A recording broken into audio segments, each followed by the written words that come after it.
Okay, so this is the second part because I got another call for another thing. Looks like this morning. So many different calls are coming through for different things. Anyway, um, yeah, I was talking about Louise Hay, and she's also big about affirmation. I was talking about the words that we speak, how that shape our reality. Uh, we generally don't think about it much, but in those videos, as I keep listening to not only Louise Hay but other ones too, where they talk about the words that we speak, how it's important to catch ourselves when we may start thinking negatively um, or even speak negatively, right? It's not easy. It happens automatically, and then we just have to catch ourselves and change it. Um, I have been, reading different books, and one of the things I learned was that not to judge, criticize, or blame anyone. It's not easy, but you just have to keep practicing, and that happens. But more importantly, not to judge, criticize, and blame ourselves also, because a lot of time what happens is we try that for others, and then in turn we end up blaming or criticizing ourselves for our behaviors. We are supposed to live an observer life, in that observer life, thinking that this life is like a movie and we ourselves are the main character of the movie, good or bad, whatever it is. And in reality, somehow that's what it is, because movie starts and ends, and sometimes maybe it's an hour long, sometimes it could be 3 hours long, and our life could be, I don't know, 70, 80, 90, 100 years long, and it ends. It starts and ends. Um, so yeah, it is how to, how in movies we like to watch some movie which are fun, comedy, entertainment, the good ones, right? Who wants to watch a sad movie? Nobody. Very few people, probably. I mean, depending on what your mindset is, very rarely. So life is like that. If we live a good life, we live a good legacy for others or future generations, then it's better. We all have the power to shape not only our reality, but it's also important to remember it. We can shape the reality for others around us too, by the way we live, by the way we inspire others, motivate others. Um, and remembering that is important, because when we remember, only then we would think about spreading peace, joy, and love. I have been trying to ingrain those in my mind, because those have the higher frequencies. And when our mind is in that zone, the actions that we will take, the words that we'll speak, the thinking that will happen, it'll happen more and more. Now, 100% of the time, we won't be able to, because we are human beings, we are not God. But, there's this saying, practice makes perfect. So we just keep practicing, and over time, we'll get better at it. And that's the goal. Speaking of practice, today, excuse me, I do plan on going to the gym to practice for my marathon, half a marathon by next year. So I gotta keep practicing to get better at it. Um, and that's a long-term goal. Is good for us to set that, because something to look forward to, that you can do it yourself and where you're not dependent on others, that helps with building confidence. And I realized that I'm doing more and more of that. I have like a couple of goals I set up like that long-term goal that helps to build our confidence. Excuse me. Confidence is nothing other than building more faith in us. And a couple days ago, I was listening to that book, The Power of Positive Thinking by Norman Vincent Peale. And he was talking about that more faith we have in God, more faith we have in ourselves. And that was such an amazing concept to hear. And I'm sharing it with some of my friends also, and they like it too. And I'm sharing it here too. And as I kept thinking more and more about it, I'm like, it kind of goes both ways. More we have faith in God, we have more faith in us. Same way we have more faith and confidence in us, it also reflects that we have more faith in God because one increases the other, right? Because the subconscious, superconscious, all of that, they say that there's a consciousness, subconscious, and superconscious, which is like our soul, if you believe in those, is all connected, and so it's like a magnet. Our subconscious is what connects with the God, the universe, the higher power. So it's like one thing strengthens the other. So these are amazing concepts. So our mind, more we focus on those things, more peace and happiness we will have in our life, irrespective of what is going on in our life, because everything is impermanent. And in our day-to-day life, we forget. And if you notice, whenever we have worry, stress, sadness, and anger, disappointments, all of those feeling comes from thinking that everything is permanent. Nothing is permanent.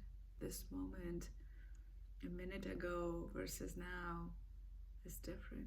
Our thoughts, the conditioning, the weather, and the everything, every moment by moment, split second is different. The decisions that we make based on what's going on in our life, a split second decision can change our life.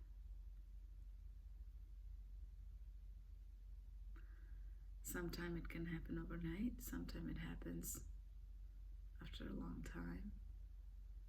But it does. If you look back in your life, there were split second decisions that got you to be where you are today.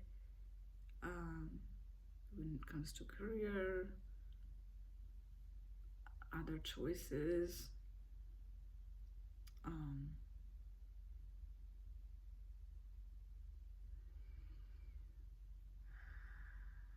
and sometimes for some decisions that we may have made in the past, and we look back and we may think or say, oh, why did I do that? One way to, instead of repenting or regretting that, is at that moment, given all the knowledge and understanding and where your life was, that was the best decision that you could make. And right now, where you are, based on the knowledge and understanding and the growth and everything that has happened, this is the best decision that you're making. And in that decision, sometimes they say that, sometimes you may outgrow the people, places, and your surroundings. And then you may have to change it. And that's part of the growth, the journey that you're going through. And because ultimately, my dad, he died when I was 6 years old. So I don't have much memories of him, but I remember one of the things he used to say. He used to read Gita. Gita is like Bible in Hinduism. He used to read it in the temple on Sunday evening, I remember. And he had some recording of his him reading Gita in cassettes. So those don't work anymore. I wish we kept them like working. I could hear his voice. But anyway, um, by the way, I did talk about it in the past videos a while ago that I did have impact from his death, which I didn't know until I was in 30s, which in itself is remarkable. We don't realize sometimes how death impacts us. Sometimes for a long time. Many life events, the big events that happens, it's always good to deal with then and there rather than carrying it on, because if we don't, they come up in a bigger way later on at a certain thing triggers them. Anyway, that's what I learned from my life. So yeah, what my dad used to say is, we come alone and we go alone. Everything in life in between that happens. He was a very good man. Everything that happens, you just live the best you can. He was a very nice man. Even after he died 20, 30 years later, people would still talk about him, good things. And maybe some of those goodness flowed to me, hopefully. And that's why a lot of time I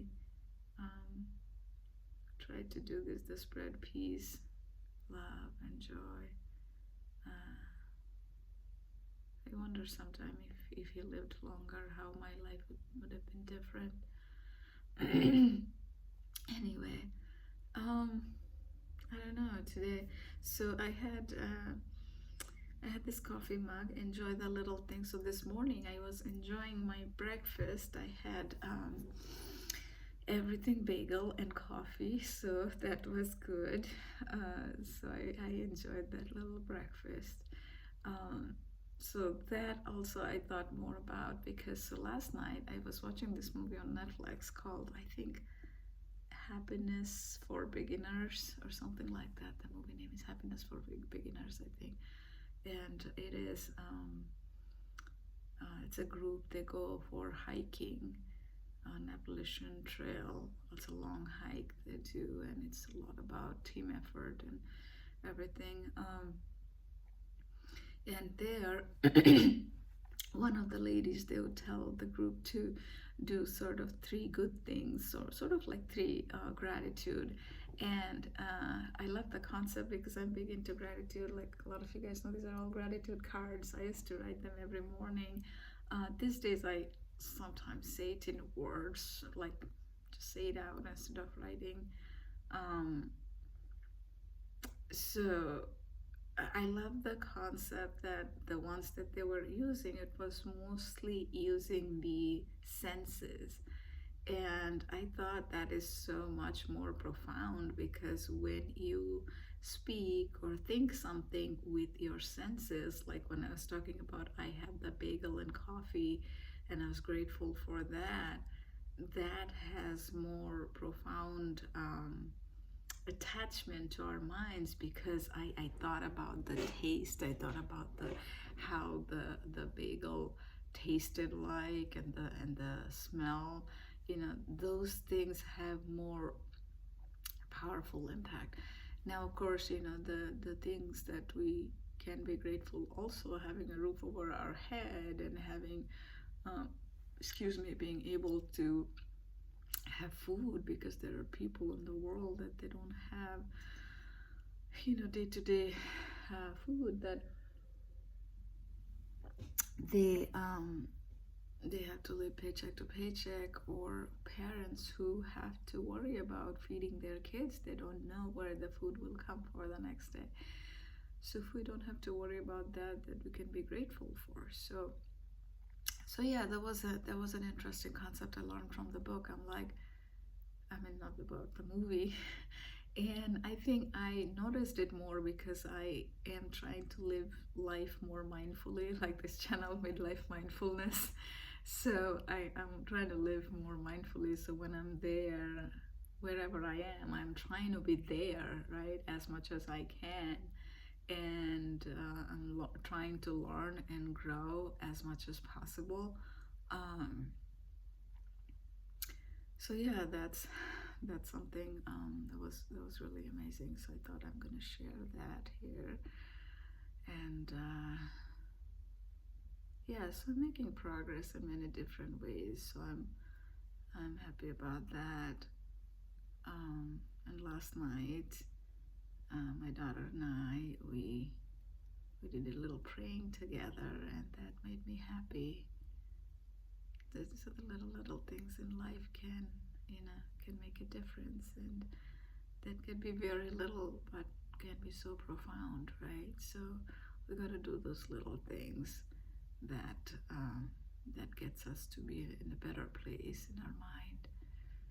And lately, also, I talk about forgiveness. It is so important because so one of the videos I listened to, again, those are YouTube more than videos, they're like audio. They talk about before praying, you want to forgive everybody or everything that happened in the past, because when we don't forgive, those emotions stuck, they stay stuck in our bodies or our minds, and bodies are like our subconscious. Our subconscious literally our bodies. So if you think, when you are driving a car, you don't have to think about all the action, like the accelerator or the steering wheel, because it's inbuilt in your body. It's that's what the subconscious is. Subconscious just runs on autopilot. You don't have to tell to make sure that your heart is beating, your kidneys are functioning, and all that stuff. It knows what to do. So so yeah, it is like excuse me, my throat.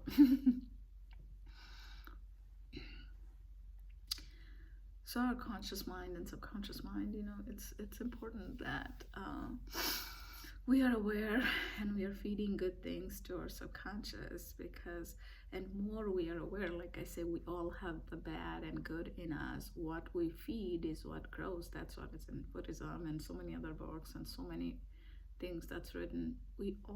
Everybody in this world, 8 billion people, we can be bad, we can be good. Depends on what we feed each other, like what we feed each other, what we feed ourselves. And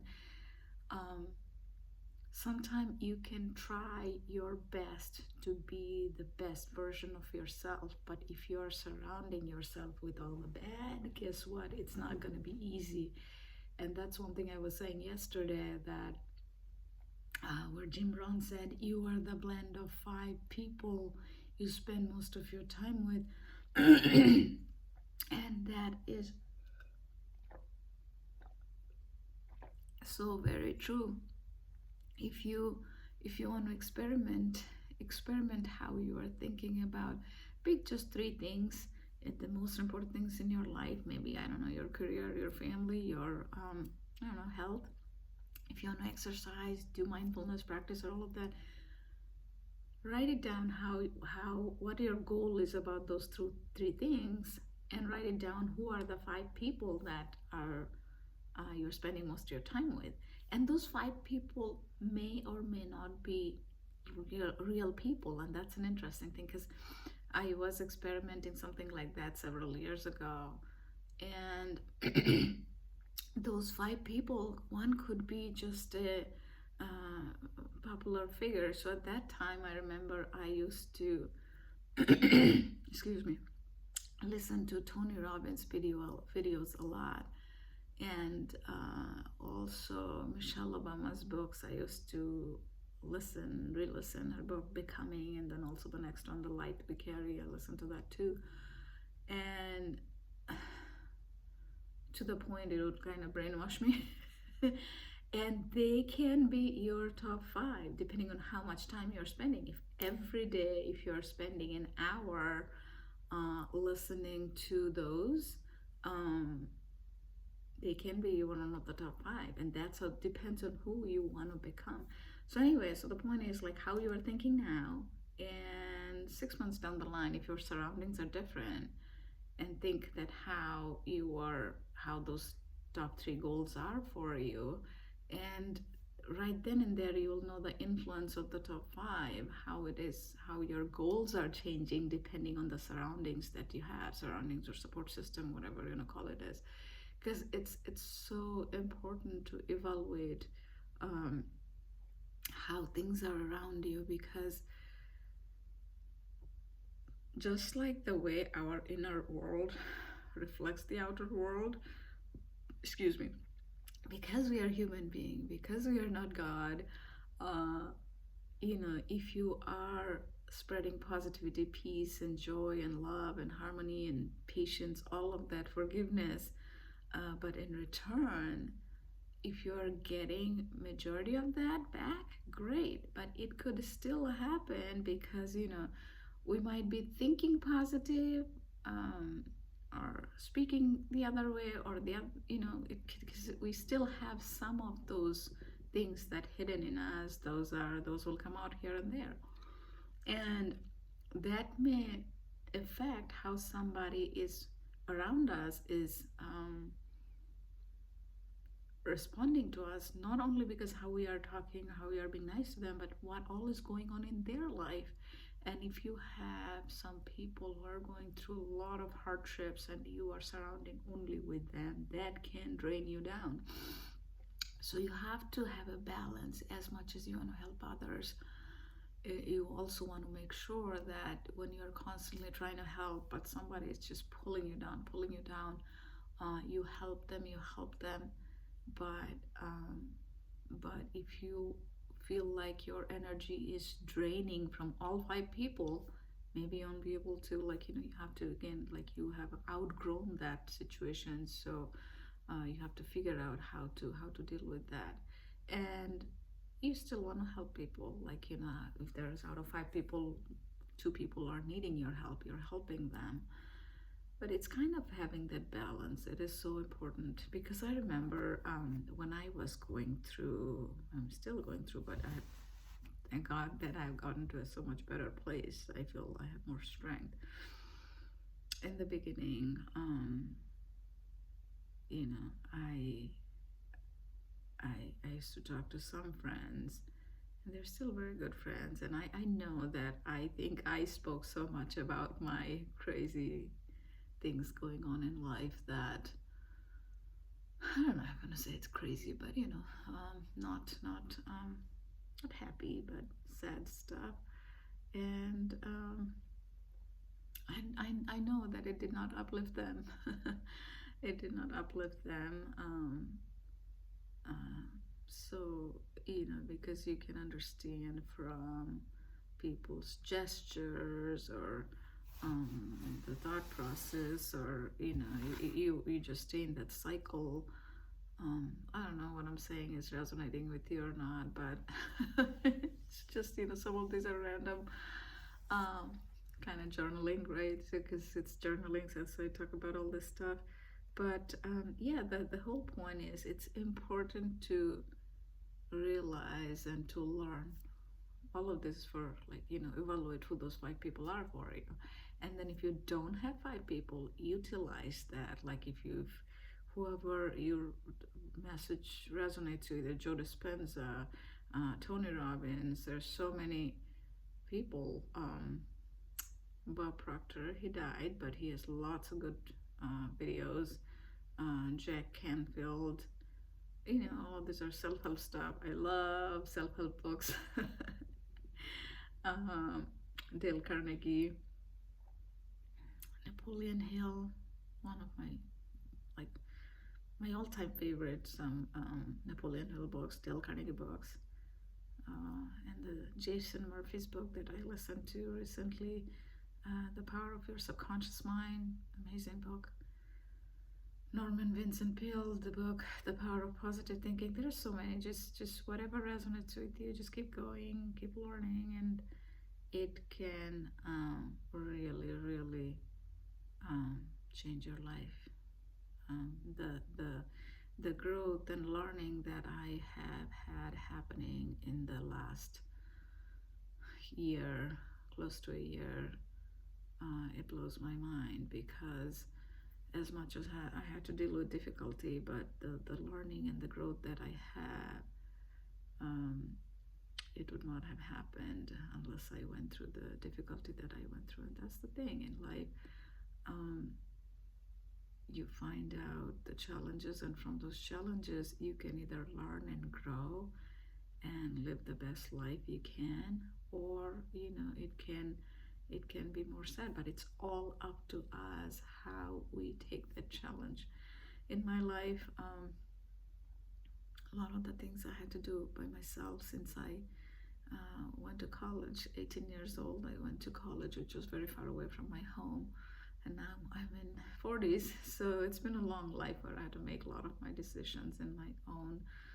And I think in some way, shape or form, that helped, because when we make decisions, we don't really know a lot of it is based on information that we have. A lot of it is based on some assumptions about the future, and then some unfolds in a way that, oh, we made the good decision, and some unfolds in a way that, oh, we may not have made the best decision. But even if we haven't made the best decision back then, there are still ways we can make the best out of it.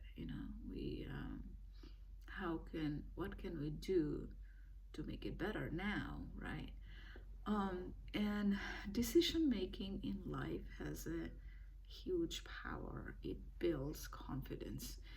And in my career, hopefully soon enough, I can get back to my some job again. When I used to coach people in my team, people especially who are new managers, I would tell them that, yeah, I remember those days. I loved coaching and teaching people, especially seeing them who are new, and then they're I still remember, as I'm talking about this, their hand would itch to do it themselves. I'm like, no, the first thing about leadership is, even if you can do it, if you have 10 people in your team, you need to let them do it. Because what 10 people can do, you can't, but you can replicate what you know by teaching them how to do it. But anyway, yeah, those are the things I really enjoyed. So when people seeing them transform, over time, from an individual contributor to a manager, a leader, and I always believe that leaders build more leaders, leaders don't build followers, and I used to always try to do that with my people, and some of the people I would have fun too. Some younger kids, like, were in 20s, were like, oh, you're like a mom, because I would care for them so much. Anyway, hopefully that'll happen someday again. Those are the things that makes me so happy about leading people, and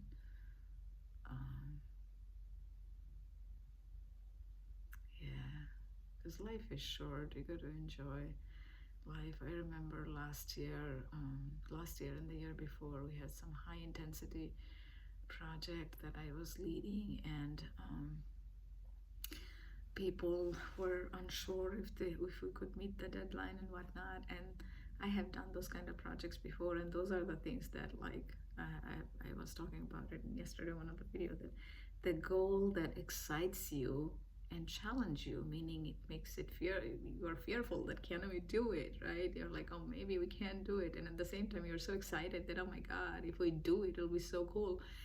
Those are the ones that really, really, really helps us grow, because when you look back, you're like, oh my god, we did that, right? So when the pressure was high intensity, and then I would post those in the group. I remember last year I created a thing called Coffee Lounge in a Microsoft chat, and it was fall time, so people would post pictures of fall from different places, and I also did my walking path, and those connected us, like, from here. And then I remember one of the guy who worked for me was in Eastern Europe. He posted pictures of his trip from there. Normally you would never see. I think, where did he go? He was in Poland, but he went somewhere else around there. I can't remember where. Um, and then from Argentina, South America, I had some folks working for me from South America. They posted their pictures. They had some celebration, some festival. I forgot what that festival was, but she posted pictures of this festival. See, those are the good memories from the past. You can relive those. I don't know, I kind of went into tangent today talking about different things. But that's those are the good things. Spreading peace, joy, love, wherever you are, at your workplace, at your with your friends, your family. There are so many ways we can spread the positivity and optimism. The world has lots of things going on, but there's lots of good also going on. Unfortunately, our news channels don't talk about the good because, again, what we are feeding grows, and it's easier to feed this because this, the subconscious, the which kind of goes to negative, the impact of those is so higher. But the inner peace comes from here. I wish there were, there were ways to, you know, logically increase this, because even if some news channel came up with all positive, um, it is hard for them to survive with all the negativity, because negativity has more power, it has more impact on the mind, because our brains are wired in such a way. I think it was it's in Dale Carnegie book where they was saying that our brains are wired in such a way that the impact of negativity, the way it impacts our mind, is a lot more than the prospect of the positive. So it's literally, the brain is wired that way. So you have to constantly work on it. And that's where the power of consistency comes from. So literally, the power of consistency is huge. That's what forms the habit. And that's why I keep making these videos. If not during the day, the shorts, if I make or not, I make it every morning. It's been 4 months, 5th month now. I started May 27th. I hope to continue this. That has become a consistent, the marathon, and once a week fasting. I don't do fasting all day, like half a day, but I might do even more, because those are the consistency that can create good habits in our life, and create consistent peace and joy and harmony and love, and love doesn't necessarily mean the love between two people, like you and your partner. Love could mean in so many ways, like what was spread by Martin Luther King, by Gandhi, and people like that, and the religious leaders. That is also love, right? So being kind and compassionate is spreading love, because love is forgiveness, love is understanding, love is patience, right? All of these are part of love. And you can have them for anyone, for your kids. Kids, of course, you have unconditional love. By doing that, we can make this world a little bit better place. We all, in some way, shape, or form, are contributing to this world. The thoughts and the words and everything that we do, the actions that we take, it's making the world a little bit better or a little bit worse, right? So it's in our hand to make it, even if it is micro level, to make it better, because it's not only us, it has a ripple effect, right? So when we spread the peace, joy, and love to the people around us, they go and they also spread a little bit of that to the people next to them, right? And then they go and spread a little bit next to them. So the one person has the capability to spread it to more people, a lot more people they don't even know, right? So yeah, we can make the world a little bit better place. So I'm gonna do my usual little bit of intention setting, visualization, my mantra, and then finish the video.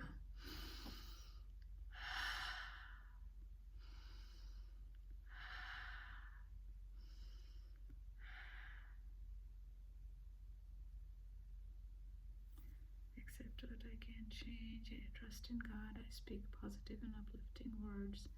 Love, peace, harmony, joy, patience, kind. Be kind. Live in the present moment. Forgive. Look for positive in every one and every situation. Let go. Let go. Be kind. Keep being resilient and strong. Forgive. Persist. Never give up. So yeah, some of these mantras I created and I have attached it to my body parts, and that is something. Oh, I was wearing my glasses. That is something I learned from Jason Stevenson from his video, audio rather. Anyway, so if you have your daily mantra, even if it's one mantra, whatever your goal is, you can recite it every day, and it has immense power to shape your reality.